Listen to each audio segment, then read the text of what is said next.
if you meet someone who's got a P bass, there's a good chance that they've got another P bass as well.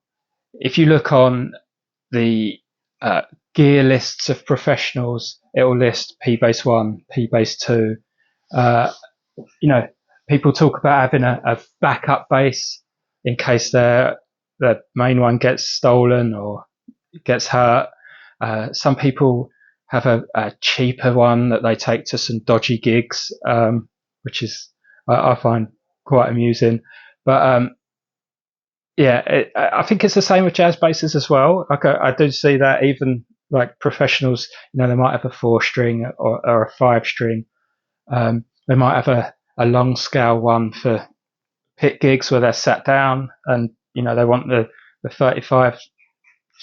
35-inch scale length so that their B string is super tight, but they don't want to stand up with that if they're doing a non-pit gig, so that sort of thing.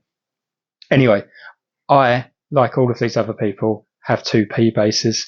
The first one is this wonderful orange one that's made in USA, Fender P-bass from around 2004. I was actually looking for a jazz bass at the time. It had to be translucent orange. I was in Nashville, trawling around all the music shops in the area, of which there are many. And I went into World Music in Nashville and said, just looking for jazz basses, would really like an orange one. And he said, oh, we've got an orange P bass. And I was like, yeah, I'm not really that into the whole P bass thing. And he said, well, have a go on it anyway. Anyway, I picked it up and just everything about it felt good. The neck feels kind of narrow for a P bass, which there might be a reason for that, which I'll come on to in a bit. But yeah, everything about it was just good. Apart from it has this like weird switch on it, S2 switching, I think. So like the normal P bass, this has got very bright strings on it. So just normal P bass sound is this. And then if you press the switch, they say it was like trying to emulate the sound of a jazz bass by doing something with the coils. It just sounds a little bit thinner to me, but yeah, not a great addition in my opinion. So I've had it since 2004, long time now. I've had a variety of different strings on it. Right now I've got relatively light gauge high beams on it, DR high beams. It for the longest time it had Labella deep talking flats on it that I got 20 years ago, and every time I put any other string on, I felt that my tone was bad. Like if I played out, I'd listen back to the recordings and I would just be like, where am I? It just sounded wrong. It sounded like I was totally lost, even in a trio. So I just kept on putting the deep talking flats on. But I felt like it was clashing with my other P bass, which does have flats on it. So I think for me, I didn't really need a backup bass.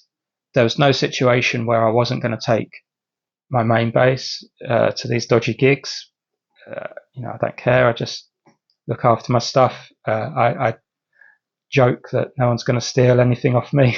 Hope I don't come to regret that bold statement. So anyway, this is in an effort to differentiate and just make it not like I've got 2 identical basses, like 2 Ps with flats.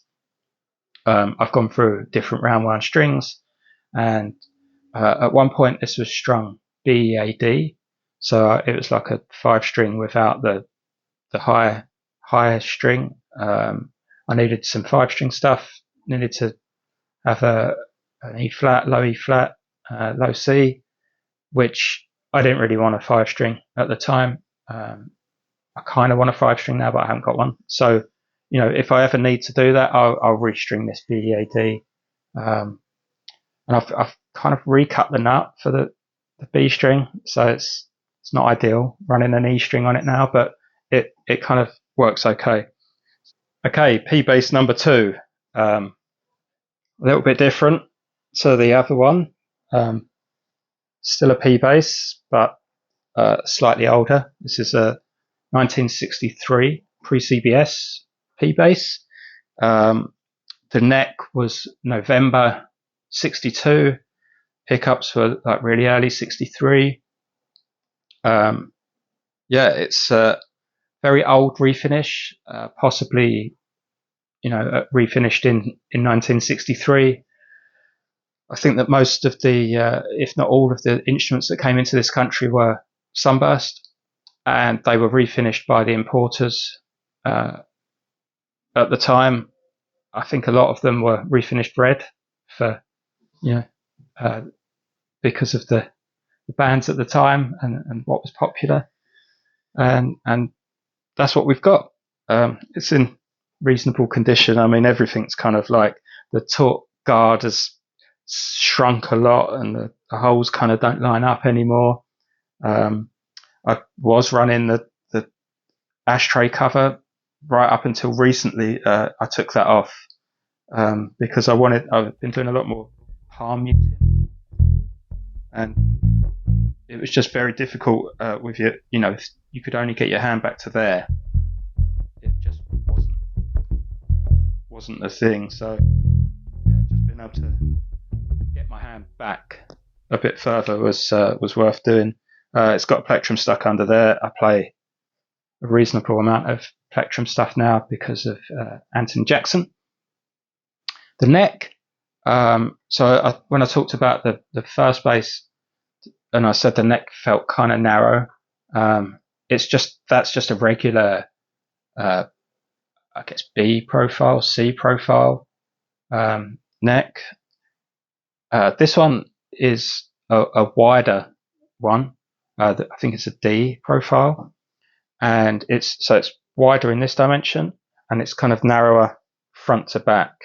So it's like when I first played it felt like everything was kind of far away.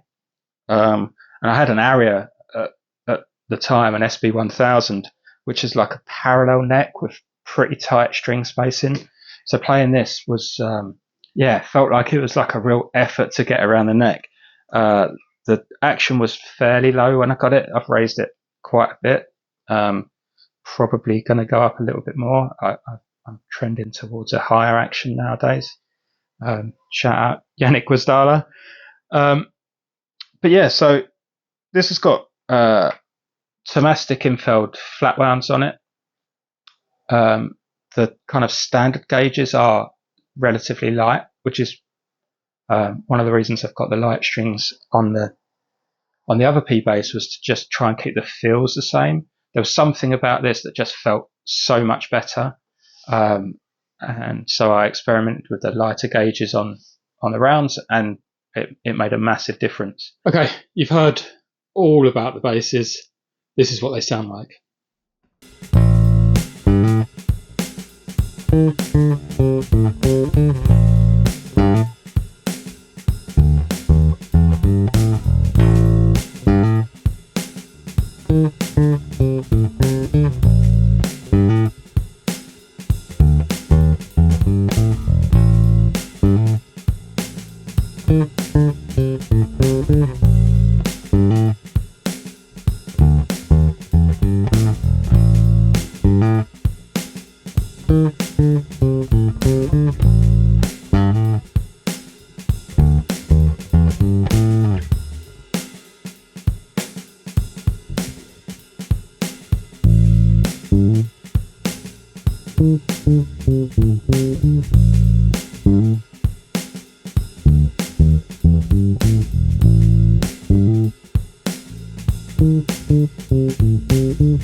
So